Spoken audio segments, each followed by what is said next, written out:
Why Don't Students Like School? By Daniel T. Willingham. Willingham is a cognitive scientist, which means that he studies the brain and he answers questions about how the mind works. We're going to take a look at Chapter 3. Why do students remember everything that's on television and forget everything I say? The first key point in the chapter is memory is the residue of thought.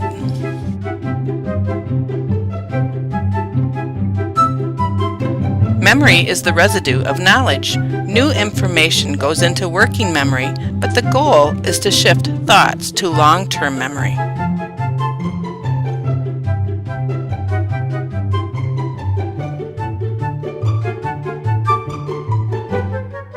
But how do we accomplish this? The question leads to Willingham's second key point. Thought needs a catalyst to become a long-term memory. There are several ways to encourage long-term memory. Although active thought increases the likelihood of long-term memory, it does not guarantee it. There are other factors that bring us to the third key point in the chapter. The most success for long-term memory is when there is active thinking about meaning.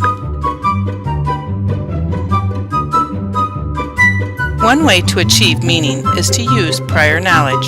When prior knowledge is connected to new information, it changes the likelihood of the new information being stored in long-term memory, thus being learned.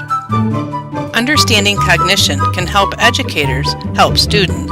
The first implication is thought needs attention.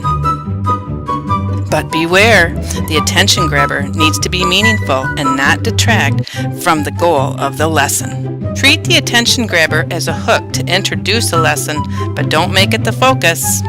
Toga, toga, toga. Implication number 2. Meaning needs to be designed. Achieve meaning by starting with a goal in mind and working backwards to reach it. A third takeaway is the importance of storytelling.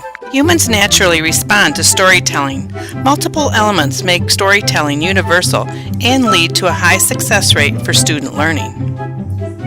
In summary, long-term memory is formed when active thought about meaning is encouraged and applied. Created by your favorite Vortex. team.